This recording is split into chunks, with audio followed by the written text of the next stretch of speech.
Well, okay, many of these technologies are not readily available to the consumer. What can people do now? Here is something you can make in your own backyard: biodiesel. You can take used cooking oil, just say from a restaurant, and convert it to fuel that can be used in any diesel engine. To learn more about how to make biodiesel, we talked with Candace Schwartz, who has been brewing biodiesel for a number of years. So how did you get interested in biodiesel itself? I mean, what got you started? We bought a canoe trailer. We do a lot of canoe camping, and we're now a 2-canoe family. So we bought this big trailer. We had 2 cars. Neither one of them were big enough to pull this trailer after we spent all this money to get it made. So we decided that we needed something bigger, but we didn't want one of these like gas hogs, because that's something we've always been against. Went out, we bought a diesel Suburban, put in the second tank and did the vegetable oil system, and through that I started getting interested in biodiesel and making biodiesel, and found out that biodiesel is actually a lot more fun. So when you were first getting involved with the biodiesel and you have a diesel truck, how did you start talking with restaurants and other commercial businesses to get some of your waste oil? You actually go onto the internet, and there's a couple different sites that talk about doing what's called home-brewed biodiesel. And they actually have sort of a how-to approach restaurants. So you go and you're a patron, for starters. You don't just walk in, you sit down and you eat, and then you ask them what kind of oil. You really need oil that's not hydrogenated. And then if it's the right kind of oil, then, what do you do with your oil? And then you want to talk to the restaurant, the manager or the owner, and you kind of go that way. We started with places that we thought in Gainesville would be more likely to do this, sort of the very Gainesville restaurants. Burrito Brothers is one, and we figured if we go to those, that they would be the ones most likely to do it, and we were correct. Candace regularly visits local restaurants to pick up waste oil. The trick is to develop a relationship with the manager and the restaurant. Candace usually arranges a spot near the restaurant where she can pick up the containers. We talked with her more about how you convert the oil to biodiesel. Well, you pick up the oil, you bring it home, and you mark it with a date, and you let it sit for at least a week. After it's set for at least a week, then we take it and we pour it into like a 55-gallon drum and get that full. And then from there, we transfer it to the water heater, which I'll call my reactor. Transfer it into there, and you heat it up and add a mixture of methanol and potassium hydroxide. So is the KOH, what is it, a catalyst? What is it exactly? It is, it's a catalyst. It's a catalyst that moves the reaction along to pull off those glycerin molecules. And why is it important to pull off the glycerin? That's what thins it out. The idea of biodiesel versus straight vegetable oil is that it's thinner. It's less viscous. Okay. And otherwise you're going to clog your fuel injectors in your diesel. Because you're thinning out the vegetable oil to make it more the viscosity of diesel. So you're going to heat it up to 130, and then you add the methoxide. The methoxide is in a carboy like this.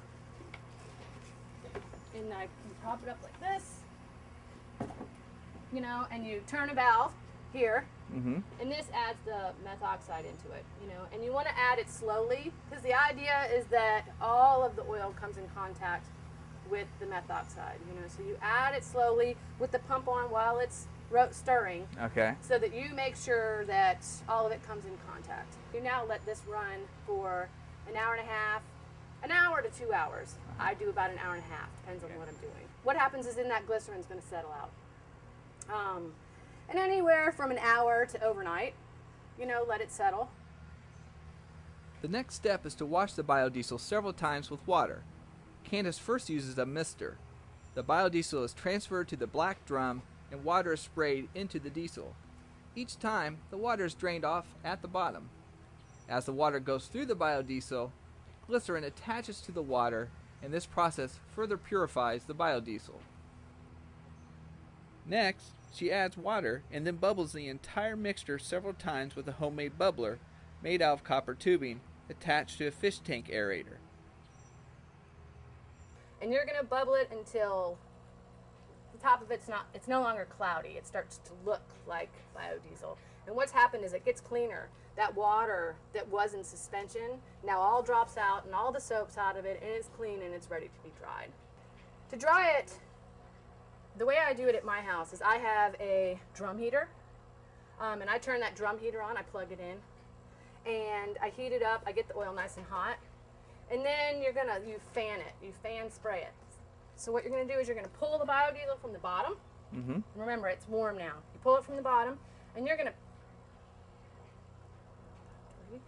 to pinch this at the top, like this. And you're going to make it so you've got it pinched in here, and it fans on the inside. So the drum is warm, the biodiesel is warm, and what happens is that water just is going to evaporate out. It actually doesn't take very long. It takes about an hour, maybe 2. You can tell if the biodiesel is clean enough if you can read a newspaper through it.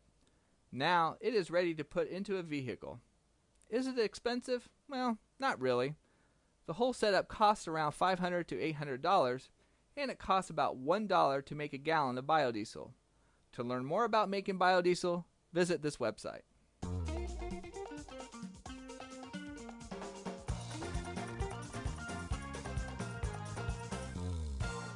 As we have seen, alternative energies do exist, but one obvious way to reduce energy demand is through conservation. Businesses use over 50% of the energy consumed in the U.S. Thus, making companies more energy efficient will decrease our demand for energy.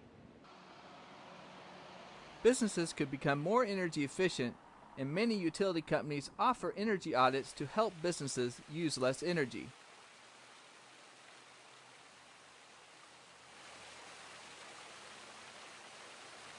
To find out more about energy conservation strategies for businesses, we met up with Archie Puckett, an energy auditor for Progress Energy. He drives a hydrogen fuel cell car that is being tested by Progress in cooperation with the Ford Engine Company. The hydrogen gas is stored in a small tank in the back, and the only emission this car has is water.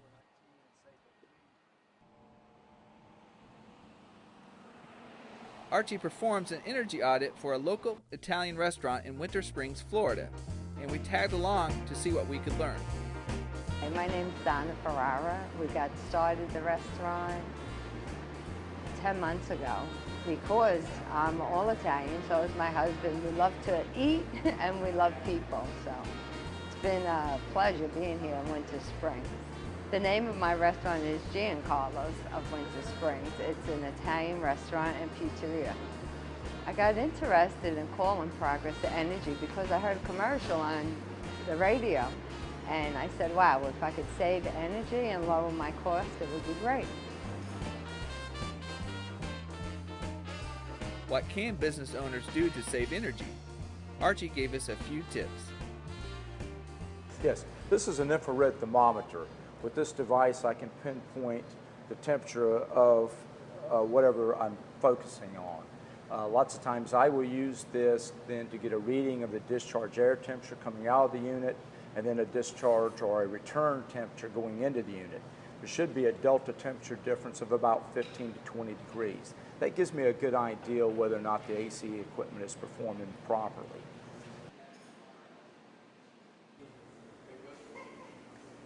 You'll also notice that the facility has 3 walls of glass, which also presents a considerable load on the equipment. So that's something that we lots of times try to recommend to the customer, to cut that load as much as they can through awnings, through solar screens, through window films, or indoor blinds or shades. Now we notice at the top of the area they have shades on some of the windows, but they don't have on all of the windows.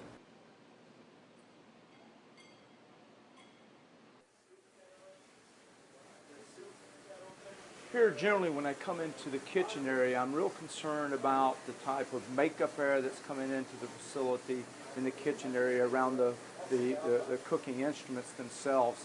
So I generally check to make sure that all of the grills are clean, that if they have filters in them, that those have been changed regularly.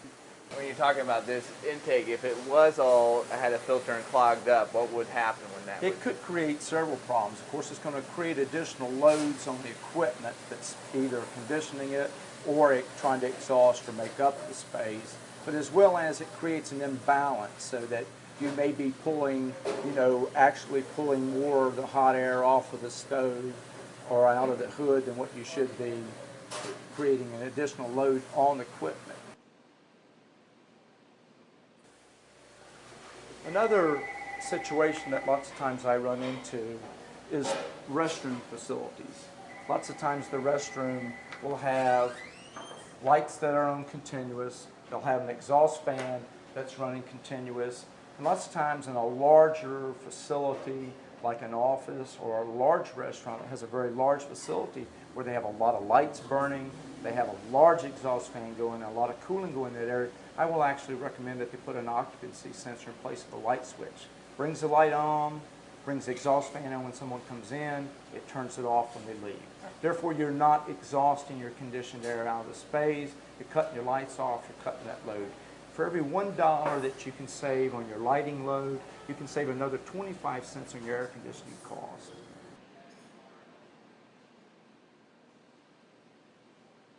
Here we see in this critical area with all the heat that's being generated, we don't need additional heat. They have installed compact fluorescents. They operate much cooler, and this is a good application for lights like this. This is what we would recommend almost everywhere in a facility except where they need lighting for something that you want to see what the color is. For better color rendition, we might recommend a different type of bulb. Next, Archie sat down with the owner to give additional recommendations. I did see here that the air conditioner is set at 75. We generally recommend a 76 to 78 degrees setting. And then we recommend, I saw that your setback was only a few degrees higher than that. We generally recommend 5 to 8 degrees warmer during the unoccupied periods. Now remember, think of this, that every 1 degree that you set your thermostat up during the day or even during the unoccupied is going to save you somewhere between 7 and 10% of your cooling cost. Really? Now your cooling cost being 60% of your bill, that 1 degree at 7 to 10% can be quite significant amount. So you might want to consider maybe adjusting your temperatures a little bit more. I'm going to leave you behind a brochure for our HVAC check. We actually have rebates that are available to owners that when you get to that point where you go to replace your HVAC equipment, call us, we'll do an analysis for you and tell you how much money you could get back from us depending upon what efficiency you pick in a unit. So it may help you pick a more efficient unit. Archie gave several other recommendations to Donna. Each business can improve their energy efficiency and save money. Check with your local utility for rebates.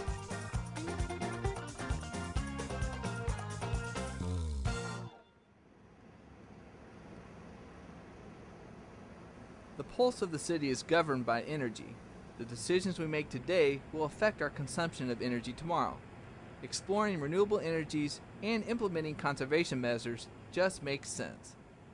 For more information, visit the Living Green website and also contact your local county extension office. Well, that's it for today's episode of Living Green. Support local and national efforts to explore alternative energies. Also, ask how your company is conserving energy and perhaps have an energy audit of your workplace. Till next time.